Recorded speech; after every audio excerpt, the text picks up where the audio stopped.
पका फल, हालांकि मैं तो नहीं खाती हूँ, मैं फ्रैंकली मैं बता दूँ, मुझे बहुत कम पसंद है, क्योंकि अभी तो तब पर मैं बहुत मीठा खाने लगी। बचपन से मैं थोड़ा सा मीठा को लेकर बहुत अवेयर रहती थी, क्योंकि मेरे फादर खुद ही डायबिटिक थे और मुझे एक दिमाग में फोबिया रहता था कि मोटा नहीं होना, मोटा नहीं होना।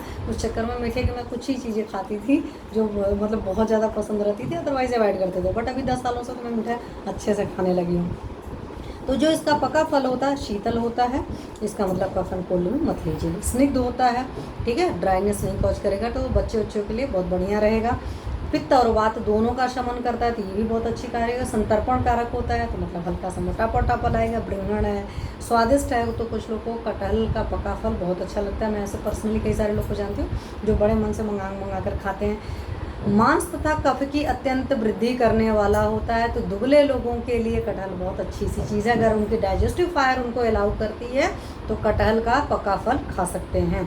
बल्य होता है, शुक्रजनक होता है, मतलब आपके शुक्र को बढ़ाता है, आपके अंदर शुक्र को बढ़ाता है। तो शुक्र को बढ़ाने का, शुक्र हमारे सिंपल लैंग्वेज में समझ लीजिए, नीर क्षीर का जो विवेक होता है उसको कहते हैं शुक्र देता है। मतलब जिन लोगों के अंदर बहुत डिस्क्रिमिनेटिव पावर होती है, बहुत माइन्यूट डिफ्रेंसिएशन करने की जो क्षमता होती है, वो शुक्र देता है। साथ में शुक्र ये देता है आपके अंदर बीमारी नहीं होने की। जिसके अंदर जितना बढ़िया शुक्र होता है उसकी उतनी अंदर इम्यूनिटी बहुत अच्छी होती है। सिंपल लैंग्वेज शुक्र का मतलब ये समझ लीजिए, नहीं समझिए कि शुक्र का मतलब स्पर्म होता तो फीमेल में होगा नहीं। शुक्र धातु हर किसी में होती है, चाहे मेल हो चाहे फीमेल हो। तो डिस्क्रिमिनेटिव पावर होता है, बीमारियों से लड़ने की क्षमता होती है, माइन्यूट चीज़ों को डिफ्रेंशिएशन करने की पावर होती है। और यही चीज़ हमारी एस्ट्रोलॉजी भी होती है। शुक्र के केस में जिसका जितना बढ़िया शुक्र होता है उतना माइन्यूट डिफ्रेंशिएशन कर सकता है, चीज़ों को कर सकता है। जैसे हंस करता है, नीर क्षीर का विवेक करता है। तो नीर क्षीर का विवेक हालांकि इंसान के लिए बहुत मुश्किल सी चीज़ है, बट इतनी मतलब माइन्यूट डिफ्रेंशिएशन करना, डिस्क्रिमिनेशन करना, अलग करना, विवेचना, सिंपल से लैंग्वेज में समझ सकते हो, बृहद विवेचन करने की क्षमता जो होती है